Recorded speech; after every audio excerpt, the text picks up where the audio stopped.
반갑습니다. 환승환 목사입니다. 오늘 함께 나눌 말씀을 읽고 말씀을 나누도록 하겠습니다. 전도서 3장 11절 말씀을 한번 같이 읽겠습니다.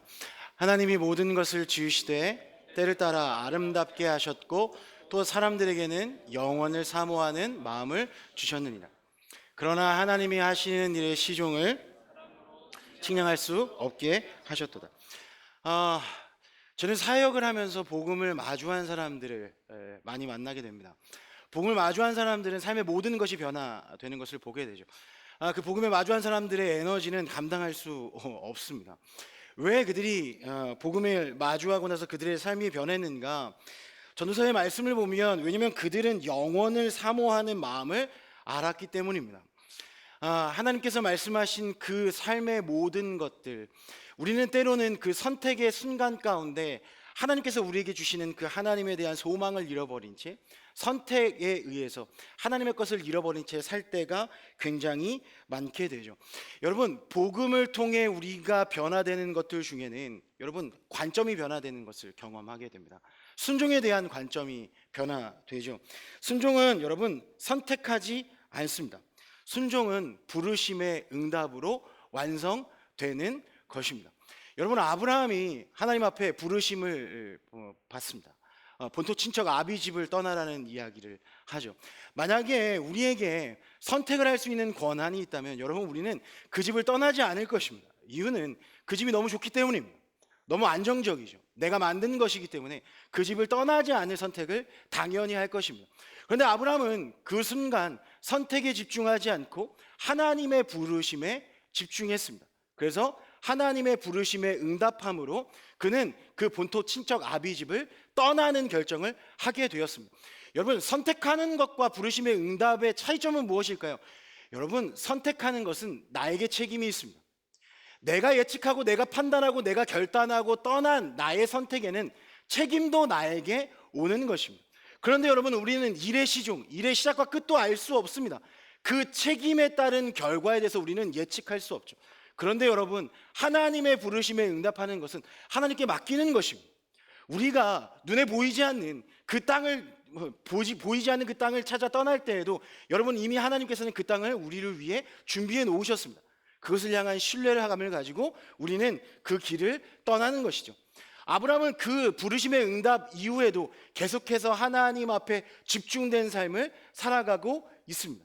여러분, 조카 롯과 땅을 선택하는 시간을 갖게 됩니다.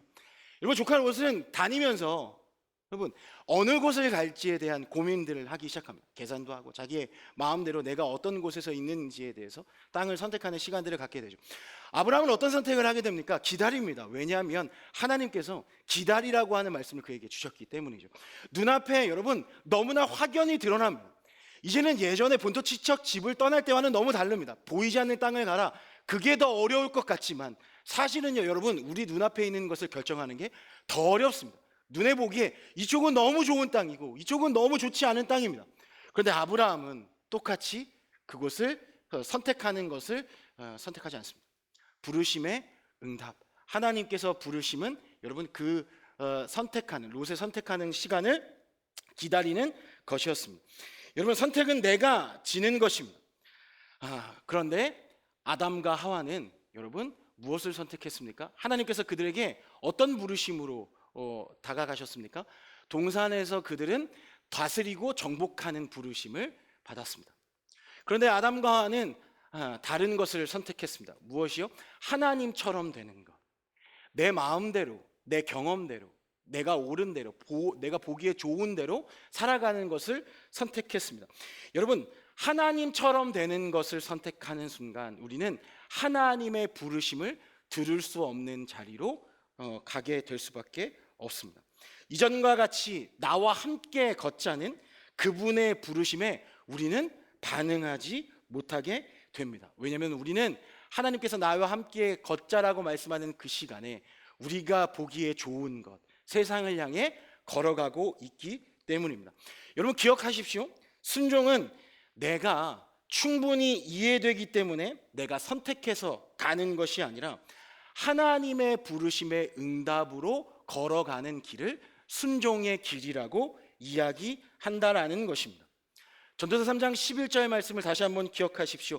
하나님이 모든 것을 지으십니다. 언제 지으십니까?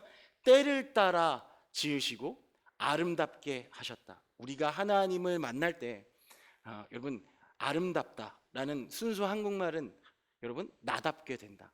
나를 디자인하신 그 하나님께서 나를 위해 계획하신 길을 걸어갈 수 있다라는 것입니다. 여러분 정말 이것이 중요한 이유가 있습니다. 왜냐하면 부르심은 하나님이 점이 되어 연결되기 때문입니다. 부르심은 하나님의 점이 되어 연결되기 때문입니다. 여러분 스티브 잡스가 스탠포드에서 졸업식 연설을 한 것이 우리에게 회자되는 것들을 보게 될 것입니다. 가장 많이 기억하는 것이 Stay hungry, stay foolish일 것입니다. 항상 갈망하라, 항상 우직해라. 여러분 그런데 그 스탠포드 연설에서 또 저에게는 와닿았던 문구가 있습니다. 바로 Connecting the Dot이라는 문구입니다. 삶의 궤적들을 연결하라. 오늘 하루가 우리와 미래에 연결될 수 있으니 삶의 궤적을 연결하는 삶을 살라라고 이야기하고 있습니다. 그렇습니다. 여러분 오늘 우리가 최선을 다해 사는 이유가 있습니다. 그것은 무엇입니까? 우리의 선택을 통해서 우리의 미래를 보장받기 때문이라고 착각하기 때문입니다. 그런데 여러분 우리는 미래를 연결시킬 능력이 없습니다. 우리는 오늘 하루를 미래와 연결시킬 수 있는 능력을 가지고 있지 않습니다. 유일하게 우리의 미래를 연결할 수 있는 방법이 있습니다. 그것은 무엇이냐면 오늘 하루 우리의 일상, 충성하는 순종, 선택으로는 다다를 수 없는 하나님의 놀라운 그 능력으로 미래와 하나님의 영광과 연결되는 것을 경험하는 삶을 살게 될 것입니다. 여러분 우리가 하나님과 연결될 때 우리가 미처 예상하지 못했던 길이 열릴 것이고 전혀 다른 방향에서 하나님의 열매가 맺혀지는 것을 경험하게 될 것입니다. 그러니 여러분 오늘 하나님의 부르심에 순종하는 삶을 살기를 소망합니다.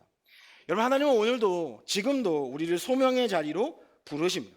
우리 일상 가운데 이렇게 말씀하시는 것이죠. 그곳에서 충성하라, 그곳을 지키라, 그 순간 순종하라 말씀하고 있습니다. 여러분 오늘 하루를 한번 돌아보시죠. 오늘 우리의 일상이 사람들이 보기에 내가 생각하기에 그렇게 별 대단치 않아 보일 수도 있습니다.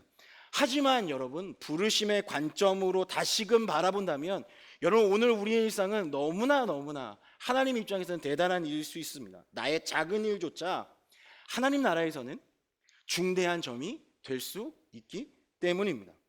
이곳에 오기 전 나의 일상은 여러분 하나님 앞에 충성스럽게 섬기는 자리였는가? 그 부르심에 우리는 오늘도 온전하게 순종했는가? 하나님은 그 순종, 그 점들을 연결해서 우리가 상상하지 못했던 그 하나님의 영광을 우리의 삶 속에 경험하게 하실 것입니다. 그래서 저는 오늘 여러분들에게 도전하길 원합니다. 이 세 가지 질문을 통해서 여러분의 삶을 한번 재점검해 보길 소망합니다. 여러분의 관점이 하나님의 관점으로 변화되는 시간이 되길 소망합니다. 제가 여러분들에게 던지는 세 질문은 이것입니다. 지금 내게 주어진 하나님의 부르심은 무엇인가?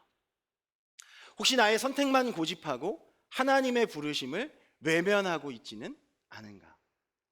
내 삶에 작아 보이는 기회나 사역의 장애도 기쁨으로 순종할 수 있겠는가? 여러분 이 질문들을 통해 여러분의 순종의 삶을 재점검해 보시고 여러분의 삶 가운데 하나님께서 이끄시는 그 놀라운 축복들을 경험하게 되길 소망합니다. 두 번째로 나누기를 원하는 것은 여러분 인내하며 계속 달리는 순종을 살아내기를 축복합니다. 여러분 히브리서 11장은요 우리가 믿음의 장이라고 알고 있습니다. 그런데 이어서 12장에는 여러분 믿음을 이야기하고 인내에 대해서 이야기하고 있습니다. 정확히 이 두 장의 이야기를 추론해 보면 정리해 보면 믿음의 사람들을 본마다 인내로서 경주하라라고 이야기하고 있습니다. 여러분 보통 인내를 생각하면 어떤 생각을 하고 계십니까? 참아라, 멈춰라, 기다려라. 등산을 하다 보면 매번 내려오시는 분들이 다 왔습니다. 그러니 견디십시오. 무조건 참고 멈춰서 있는 정적인 이미지를 생각하기 쉽습니다. 그런데요, 이 말씀을 자세히 들여다보면 성경이 말하는 인내의 경주는요, 앞으로 달리는 인내를 이야기하고 있습니다. 여러분, 믿음에 근거한 순종의 경주는요, 가만히 참고만 멈춰 있는 것이 아니라 넘어져도 다시 일어나 계속 달리는 모습으로 드러나고 있다라는 것입니다. 실망스러운 상황 속에서도 여러분, 멈추지 않는 믿음의 선배들이 있었습니다. 우리가 너무 좋아했던 리고렌 목사님도 그분들 중에 한 사람입니다. 그분이 이상한 병에 걸렸었다라는 고백을 한 적이 있습니다. 뇌기능에 생긴 이슈가 있었습니다. 아드레날린이 분비되면 막 긴장하게 되고, 그래서 막 에너지가 공급되고 막 그 안에 과잉 반응을 일으키는 병이었다라고 얘기합니다. 그래서 심해지면 현기증이 생기고, 그 다음에 막 시력이 나빠지는 것도 경험하고, 머리가 부서질 정도로 아프고, 때로는 공포로 인해 실신하기도 했다라고 이야기하고 있습니다. 얼마나 두려웠겠습니까? 목회자로서 사람들 앞에서 하나님의 말씀을 전하는데 자기의 약한 모습을 보이는 것이 그에게 있어서 가장 큰 고민이었습니다. 그래서 그는 멈출까, 이 사역을 멈출까에 대한 고민들을 하기 시작했다라고 이야기합니다. 그런데 그는 선택하기보다 달리는 인내를 선택했다라고 고백하고 있습니다. 바울도 마찬가지죠. 우리가 너무나 잘 알고 있다시피 바울도 육체의 가시가 제거되지 않았음에도 계속해서 복음을 전하는 발걸음을 멈추지 않았던 것을 보게 됩니다. 여러분, 하나님은 때론 우리의 약한 부분을 제거해 주시기보다 그 약함 속에서도 달리는 인내를 통해 역사하시길 원하시는 것을 경험할 때가 있습니다. 때로는 우리가 기도해도 구해도 고쳐지지 않는 문제들이 있을 수 있습니다. 여러분, 그 상황 속에서도 그냥 계속 하라, keep going, keep going, 그렇게 우리에게 말씀하시는 그 하나님의 부르심을 듣게 되는 여러분들이 되기를 소망합니다. 누가복음 5장에서도 베드로가 밤새 그물을 던졌습니다. 고기를 한 마리도 잡지 못했죠. 여러분, 그는 실망이 컸을 겁니다. 그때 예수님께서 그에게 다가오셔서 이 말씀을 합니다. 깊은 데로 가서 그물을 내려라. 깊은 데로 가서 그물을 내려라. 그 말씀에 그는 여러분 순종했습니다. 선택하지 않았습니다. 계산하지 않았습니다. 예수님, 내가 전문가입니다. 내가 이곳에서 고기를 잡은 지 수십 년이 지났습니다. 오늘은 그런 날이 아닙니다. 오늘은 빨리 정리하고 집에 가서 쉬고 다음 날을 위해서 다시 채비하는 게 옳습니다. 뭐 그런 얘기하지 않았습니다. 깊은 데로 가서 그물을 내려라는 그 부르심에 순종했을 때 그는 자신의 선택과는 전혀 다른 결과를 맞이할 수 있었습니다. 때론 하나님은 우리를 깊은 데서 만나 주실 때가 있습니다. 여러분, 깊은 데로 나아가시는 여러분이 되기를 소망합니다. 이 인내의 순종이 여러분 결국 역전과 승리를 가져오는 것을 경험하는데, 우리는 그 깊은 데에서 경험했던 그 아픔과 그 인내의 값을 너무나 우리가 힘들어하는 것 같습니다. 갈라디아서 6장 9절을 통해서 여러분 그 힘듦을 이겨내게 되기를 소망합니다. 우리가 선을 행하되 낙심하지 마십시오. 포기하지 마십시오. 하나님의 때가 이르면 하나님께서 우리의 그 약함을 통해서 거두신다 약속하셨습니다. 그리스도인의 순종은요, 눈앞에 보이는 성과가 없을 수 있습니다. 상황이 불리해질 때도 있습니다. 그런데 멈추지 않는 인내를 통해서 하나님은 항상 열매를 거두셨습니다. 이때가 바로 달리는 인내가 필요한 순간이라는 것이죠. 여러분, 그 인내의 시점에 우리에게 필요한 것은 무엇인가? 바로 하나님의 관점입니다. 하나님의 관점이 우리에게 생길 때 우리는 순종할 수 있게 되는 거죠. 여러분, 그래서 하나님은 우리에게 복음을 직면할 때 그 관점의 변화를 통한 삶의 변화를 가져다 주십니다. 그래서 순종에서는 어쩌면 능력보다 더 중요한 것은 관점일 수 있습니다. 여러분, 어떤 것이 다를까요? 신앙에 대한 것입니다. 여러분, 신앙은 대단한 능력을 위해 걸어가는 길이 아니다라는 것입니다. 하나님 앞에서 세상을 바라보는 눈이 새로워지는 과정이 신앙의 삶인 줄 믿습니다. 무엇의 성취보다 나의 변화에서 여러분 우리는 열매를 발견하게 됩니다. 그래서 관점을 발견한 이들은 코람되어 하나님 앞에서 서는 삶을 살게 되는 것이죠. 여러분, 그러니 여러분 오늘 하나님 앞에 다시 서십시오. 세상을 바라보는 관점을 바꾸는 핵심 열쇠입니다. 여러분, 사람들에게 인정받으려 애쓰는 외식의 관점. 예수님께서 이 땅에 오셨을 때 가장 싫어했던 것이 바로 외식하는 것이었습니다. 여러분, 그러면 우리는 어떠한 마음으로 세상을 살아가야 할까? 하나님이 보시기에 어떨까? 여러분, 이 질문이 우리의 선택 앞에, 우리가 가려고 하는 그 방향 앞에 먼저 떠오르는 질문이 되길 소망합니다. 하나님이 보시기에 어떨까라는 시선으로 모든 것을 새롭게 보는 것이죠. 여러분, 그 중에 저는 오늘 여러분들 그 하나님이 보시기에 어떨까라는 시선으로 나를 다시 한번 바라보게 되기를 소망합니다. 하나님은 나를 고유한 존재로 만드셨습니다. 하나님께서 나를 하나님만이 디자인으로 나를 만드셨습니다. 그런데 우리는 나의 선택으로 하나님이 만드신 그 길이 아닌 다른 방향으로 가고 있을 수 있습니다. 세상의 시선으로 나에 대한 정체성을 확립할 수 있습니다. 그러나 나를 가장 잘 아시는 분은 하나님이신 줄로 믿습니다. 하나님을 아는 지식을 통해 나를 발견하게 된다면 여러분, 우리는 하나님의 관점으로 세상을 발견할 수 있고, 그래서 영원한 소망을 가지고 살아가기 때문에 여러분, 우리의 삶에는 세상과 다른 전혀 다른 에너지를 가진 사람들의 삶을 살게 되는 것이죠.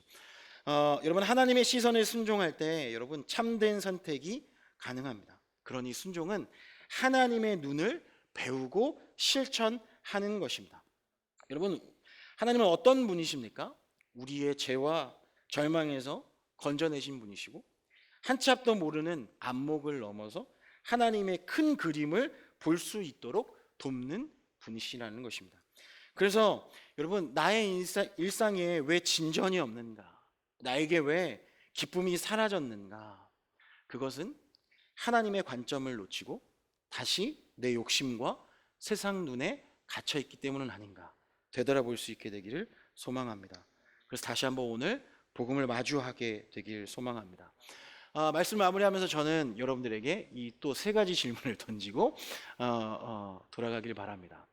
하나님을 관점 설계자라 생각한다면 내 삶의 주된 관점은 무엇이었는가? 여전히 사람들의 평가나 내 욕심이 우선인가? 코람데오, 즉 하나님 앞에서 모든 것을 바라보고 결정하는 삶을 살고 있는가? 마지막, 하나님이 원하시는 관점 변화에 적극적으로 순종하고 있는가? 여러분, 이 질문들을 가지고 일상의 예배 그리고 작은 섬김의 자리에서부터 다시 시작해 보게 되길 소망합니다. 거기서 여러분들의 믿음이 살아나고 하나님의 시선이 열리고 놀라운 점들이 하나로 연결되는 기적들을 경험하게 될 것입니다. 우리의 능력이나 지식이 아니라 여러분, 하나님을 순종할 때 주님이 모든 것을 협력하여 선을 이루시고 영광을 받으실 줄로 믿습니다. 감사합니다.